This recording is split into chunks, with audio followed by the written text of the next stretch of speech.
The pandemic has been a catalyst for change and forcing companies to revisit the intersection of people and places. For today's conversation, we'll be discussing moving into a post-COVID era and how art in our community and the workplace will be even more important in terms of culture, connection, anthropology, and functionality. Today, we partner with Shannon Riley, co-founder of Building 180, Omar Ramirez, Senior Managing Director of Summit Construction and co-founder of Affordances, as well as Strider Patton, a contemporary artist based in San Francisco. All three have partnered together on large installations in workplaces and will be sharing their insights on how the art community has been impacted due to the pandemic and how we as workplace leaders can engage. To start off, Shannon, can you give us a little background on yourself and how you started Building 180? And thank you for having me, and thank you everyone for joining. It's really amazing to have times like this and all get together through unique opportunities. So I'm a co-founder of Building 180, which is an art production and consulting agency. We focus on public installations and interiors. Building 180 was sort of an evolution when I started it. It wasn't really an entrepreneurial drive or something I knew I was going to do. I've always been an artist myself and studied art, but really focused on business and marketing when I was in university. And for my 10 years prior to starting Building 180, I was actually working as director of business development in some of the tech companies that you all and we all are now designing. So it's been quite unique to sort of flip that switch. But in 2012, I moved to San Francisco and worked all the time, really wanted a hobby and wanted to get back to art. And I was invited into a really unique community of artists. And I joined a warehouse space on Treasure Island in San Francisco. And the warehouse was actually titled, or the address of it was Building 180. And in that space, I was asked to volunteer on huge monumental art. A lot of it went to Burning Man. I learned welding, I learned carpentry, I learned tons of incredible artwork. And I sort of contemplated, what was I really passionate about? Every day when I woke up, I wasn't excited to go to work, but I was excited after work to get into this warehouse and develop and build and work with these incredible people. And some of them were really, really talented artists, and some of them were people that were just learning how to start from scratch and getting confidence, building things with their hands that they never even knew that they were an artist or a creator. And I thought that was just so unique, a community of people coming together to build things, not for the sake of money, but for the sake of wanting to give back and create beautiful things in the world. And looking into that, I really realized my skill set, although I loved art and I still love creating, my skill set was still set in sort of the business skills. And a lot of these artists didn't have websites, they build these things and keep them in a warehouse, and they weren't going out into the world, which was really sad. And so I was like, wait, I'm in business development and sales. Let's try to push some of this artwork. And unfortunately in 2015, the warehouse came to a close due to the new real estate development on Treasure Island. And so I started a company with the help of my co-founder, Meredith Winner, which we now called Building 180 as an homage to the artists and spaces there. And really, we just serendipitously sort of started helping these artists place their artwork because they needed a space to go. And so, it was really a company driven by passion. I gave myself a year to see if it went anywhere. And now it's been since 2015, so 5 years, which is crazy. And it's really been, a labor of love and commitment to that community and to the artists who really taught me how to reconnect with my passion. But for those of you who aren't familiar with Building 180, let me share a quick little screen with you, just to give you an overview of some of the work we've done. These are some of the pictures of art that we've done. Building 180 is a community of makers, creators, and builders. We believe that art has the power to create community and connection. This is an artist in residency that we host. We believe that art has the power to transform and educate. This is a large-scale whale that we built and commissioned by Monterey Bay Aquarium for San Francisco. And we believe that art has the power to illuminate and inspire. Oops, sorry, this isn't full screen. This is an installation we did in New York City. Our mission is to bring art into the world and to inspire endless creativity. So that's a little bit about Building 180 and myself. So can you give us a little update and kind of state of the union on how the art community in the United States has been impacted due to the pandemic? Yeah, I don't think I can speak for all of the art community in the United States, but it definitely, a lot of people have reached out and asked how we're doing as a small business and how artists I know are doing. And it's funny, I've been applying to all these grants and loans and then realized I needed to like reach out to the artist community and be like, you need to apply too. I'm calling all of the artists I'm really close with.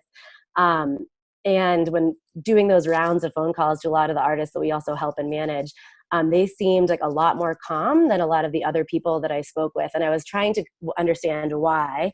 And I got this funny text message from Omar, actually, who's on this call. And it's sort of a funny meme about artists. And this was sort of the response that I got with a lot of artists. A lot of artists were like, it's really crazy. People are getting all wild in quarantine. And I guess my life is always a quarantine and I just didn't realize it. And that was sort of from the perspective of a lot of the artists I work with are motivated. They don't have a boss. They're always working alone in their studio and most of the time isolated. And I think this is a funny way to look at it because, to be honest, a lot of the artists and small businesses that we work with are struggling, and they're probably struggling more than your average human. But I think artists come from this interesting perspective of like always riding this wave. Like, I don't know how many people on the call are artists or have their own businesses or freelancers, but we're sort of used to like having this wave of potentially a lot of money coming in and great gigs and great jobs. And then this downfall of like, oh no, like what am I going to do? I don't have any cash. And I think once you've ridden that wave long enough, you're sort of like a professional surfer and understand how to navigate, because that stress you have to just get used to. And that's the life that you've chosen. And you're your own motivator and you're your own boss. And so some of these people who aren't having any income are actually have like more of a level-minded perspective of it than some of my friends that I know that are getting a steady paycheck. And I mean, that's not everyone. It is obviously an incredibly difficult time. And to be motivated is hard. And I'd love to talk to Strider about that, because Strider Patton, he's on the call, as a muralist and an artist. And he obviously knows a little bit more than I do about specifically the artwork. But yeah, my perspective has been that artists have been really, really interested in wanting to give back and positive, which has been a really unique response and pretty empowering. So I'm grateful to be in that community. Strider, what do you think? Yeah, hello everybody. Thanks for including me on this conversation. It's an honor to be here. And yeah, I think Shannon, you're definitely right. Those of us artists who are doing it full time as a real profession, I think we see peaks and valleys with our work. And the longer you've done it, the more you're used to kind of being able to see through maybe a lull or a down period, keeping your eyes on what to do next and, the horizon line coming in. So I think there is definitely some truth to that. Just myself and also talking with other artist friends right now. So I think you're right on with that. So Shannon, what has been your response and Building 180's response to COVID and helping keeping your artists busy? Well, we started an incredible initiative called Paint the Void, which I can get into in a second. This is actually an artist, Amos Goldbaum, that I'm showing right now, who created this piece for Paint the Void. And what we saw in our communities was sort of, especially in San Francisco, which I know other people may be phoning in from around the world. In San Francisco, there's a huge uptick in small businesses and communities boarding up their storefronts, which is really, really sad. And not only do we work with artists, but we work with small businesses. At Building 180, we do a lot of interiors for companies, for bars. And so we saw a huge response, not only from the artists that we work with, but from our friends and from our local community, just like being pretty upset about these boarded up storefronts. And then on top of that, some people didn't know how to board up their storefronts, and there were actually break-ins and robberies, which is super upsetting. So the artist community that we're connected with came together and thought of an incredible idea to like help these businesses board up and also create murals to deter tagging and deter any break-ins. So we started a fundraiser called Paint the Void, which is fundraising artists to paint boarded up storefronts and also help board up some of these storefronts. And the artists are we're working with each artist and each business to design something that is uplifting or relevant to history and time. Like I mentioned, this is a piece by Amos Goldbaum. He found an image from the 1918 Spanish influenza up here on the left, which was in Marin. This is a photograph taken in Marin. And he created a new depiction of that, which will be going up in a billboard in San Francisco. This is some incredible press we've gotten around it. Again, where artists are adding color to San Francisco and the Bay Area streets. This is Amos again, who is painting inside. We've asked artists to create quickly to comply by shelter and home. But it's really been amazing. I mean, we had this idea a couple of weeks ago, and artists are just so quick to respond. You know, there's no rules, there's no regulations, there's not like a chain of people to ask. These artists are super active and went out there and did it. Strider is actually working with us too in this initiative. And I think it's been really incredible. And then 2 weeks ago, we luckily got a nonprofit partner who's helping us fundraise so that we can actually pay the artists to do this. It's a small stipend, but it's something. So we've been paying artists to fix. Here's some images of the boarded up spaces.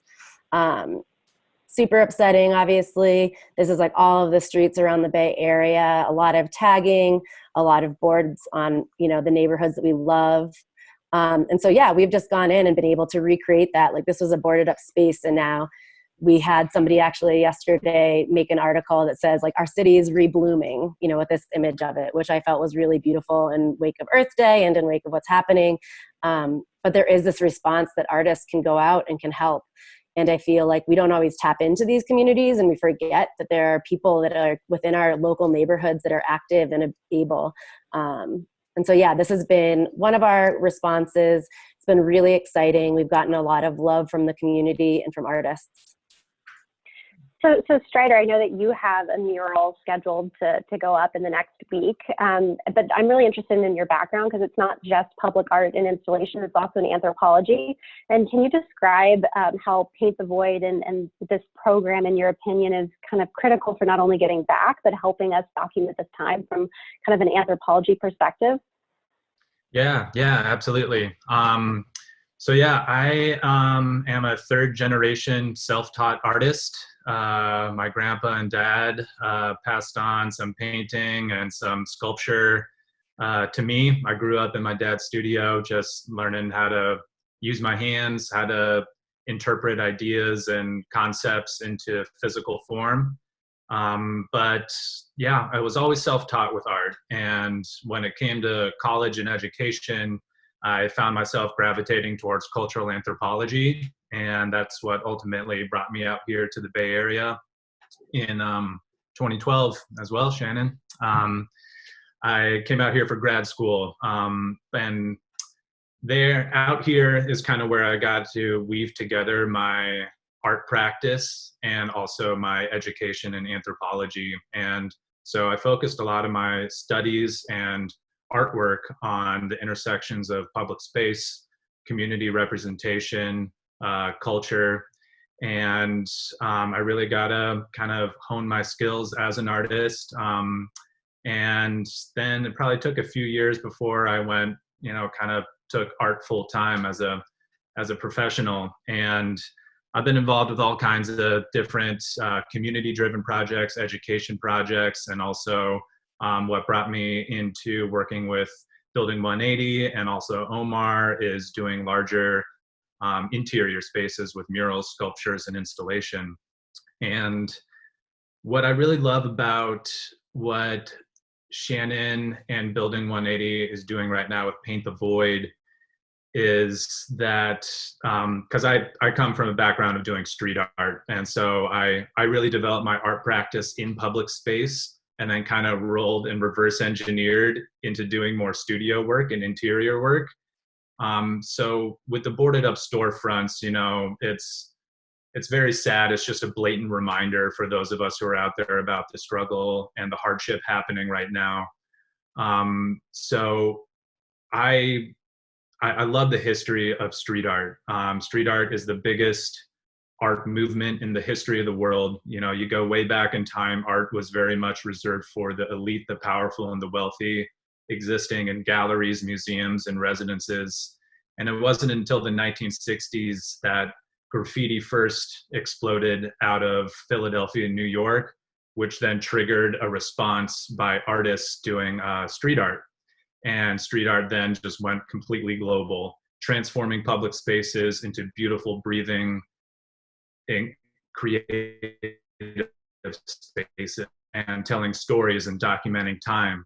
And so with all these new boarded up storefronts in San Francisco, it's incredible to see the artistic response, because we like to activate public spaces, and we like to see opportunity in underutilized space and think, what can we do right now to, make this more beautiful, to share an idea, to share a concept.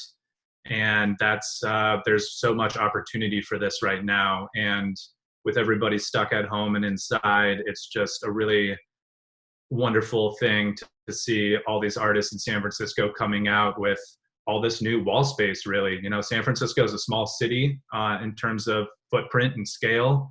And so it's, kind of finding wall space to work on outdoors now is quite difficult. And so now there's all of this new wall space. And, I think that's really like the purpose of art is it, provides a new way of looking, a new way of seeing. It's not like a quality art. I see it as very much as a process. I like to think that artwork is not a thing or an object, but it's an opportunity for an experience to happen. And so what they're doing right now with inviting artists and pairing them up with shop owners to bring beauty and life and kind of a cultural idea and to this time is really beautiful. So I'm painting my wall tomorrow, so can't wait to get out there. Thank you, Strider. I love that's you. Great. So Omar, you have an interesting background leading workplace strategies and leading design and construction, to name a few: Netflix, Dropbox, and Atlassian. And currently you're on the project management side at Summit Construction. And so I'm really interested to know more of how art has influenced your career and how you've made, kind of the importance and investment in a lot of the workspaces that you've built in bringing in installation art. Yeah, well, one, thanks for having me. Super excited to be here with Shannon and Strider, who I've loved working with over the past few years. I think for my part, growing up, I didn't really know or have a huge appreciation for art. My parents weren't really super into artwork that was outside of traditional museums or religious ceremonies. And so I think when I first started getting introduced to workplace and design and construction, I started to see the true value of artwork in the spaces. And the start of that, I think, was at Netflix, when you started to see larger graphics and things like that used in spaces. And it wasn't until I got a little bit older and started to really appreciate the different types of art that I realized the impact art had in the space and had on the community within those spaces. And so, from a culture side, internally at companies, the image Shannon's showing right now is actually a staircase at Atlassian that Strider did with another group of artists called Knits for Life. And it's this kind of what we call the confluence. And it's kind of moves up this 3-story staircase and leads you through the space.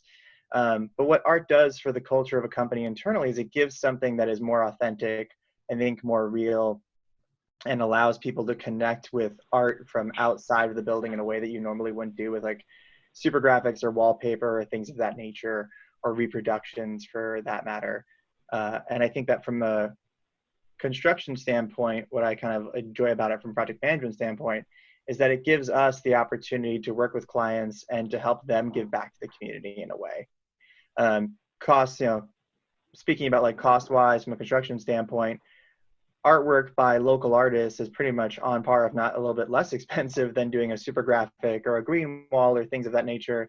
And the impact of supporting those local artists, I think now is more important than ever. The work that Shannon's team is doing with Building 180 right now with their company, supporting local artists and keeping them going is amazing. And, it's keeping that community, I think, from dying in a way, because it's vital to the San Francisco Bay Area. And if we don't kind of keep that going, that's a huge loss for us. But we can do the same thing with workplaces, where we can support local artists and bring them in and connect employees at those local workplaces to those artists and those stories. And I remember when I was working at Atlassian, for example, the impact we got from Strider coming in, doing that mural, and having employees walking through. Every guest would ask, "Oh, who did this amazing piece of art? Who created this? How did it get done?" And at first people kind of thought it was a wallpaper, and then they'd go up and they would touch it. And they're like, "Oh my God, it's actually a full mural in your space." And it's yeah, there's a local artist and we tell the story about how it got done. And it just has a much bigger impact on the employees. And I think that when, at least for myself, when we're working with clients, we want to make sure that they get the best impact for what they're trying to build or from what they're trying to build. And this is one way to create a huge impact and a huge amount of warmth. Looking at like kind of the situation we're in now with COVID, it's going to be scary to go back to the workplace. It's a little bit intimidating. And I think that artwork is one way to tell a story, make a place feel more welcoming, and kind of invite people back in a way that makes things seem warmer and just more genuine. And I think that's a huge opportunity right now. Yeah. Yeah, no, that's great.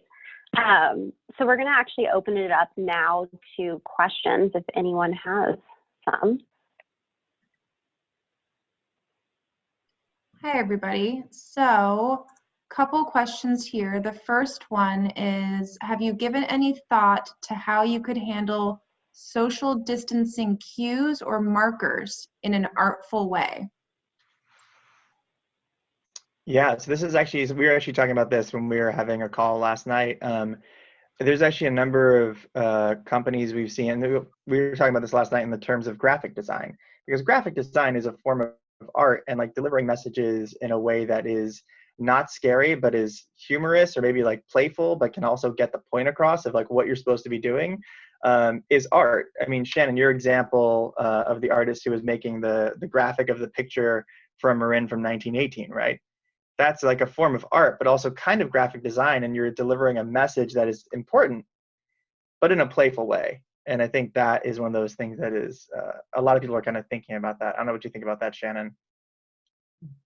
Yeah, I mean, I agree. I think, we were talking about this, and we were talking about signage and different ways to create things in a playful way just yesterday. And I think that can come from graphics, that can come from design, but that can also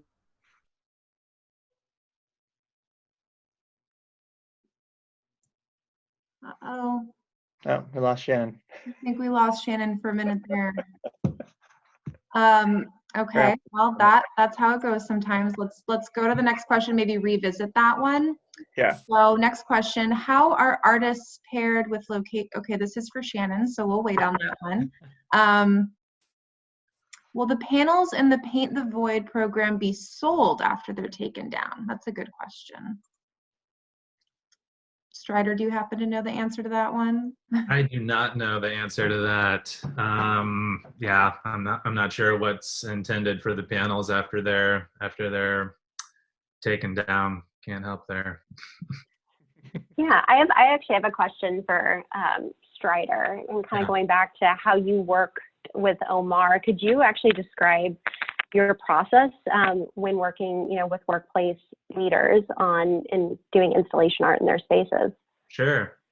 Yeah. So I think I really love working with clients, and I employ a lot of my anthropology skills in that. I believe I just love having conversations and asking people questions. I love working with a group or an individual at a company, and I love to hear, the company's history, the kind of work that they do, who's going to be in the space, what kind of work is going to be done in the space, and where the company wants to go, what their values are. I just love like sifting through a bunch of ideas and real people. I think for me, it's all about trying to activate a space and make it absolutely incredible for those who get to be in it on a daily basis or however often. So, working with Omar and Shannon in the past, that's some of my favorite times, is really just trying to get to know a group of people. And my job is basically to figure out how I can make that space just wonderful for whatever they're wanting.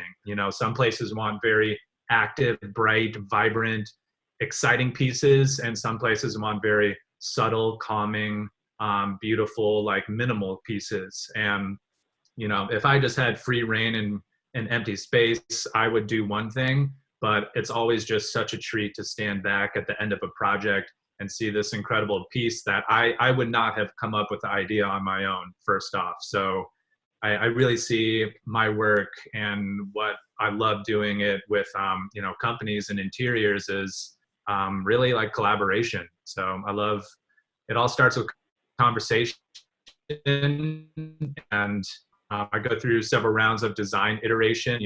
I love standing in the empty space, got my iPad and I just start sketching, taking photos, sketching onto the photos, putting them through, Photoshop for like real color examples. And we go through a few iterations of design, back and forth, feedback. And ultimately we always end up at some design that I'm always surprised of. I was just like, wow, I never would have saw this coming when I first walked into the space, but here it is. And it's always an exciting process. Yeah, and I Sorry, think guys, I'm back. and I think to build on that as well, I think that when we engage artists, like for example, if we're engaging Building 180 on a project, usually you would come to them with saying like, hey, this is the space, this is the wall. Shannon comes in and says, hey, these are the artists that might be great for your company based on what you've told us about yourselves or about the client.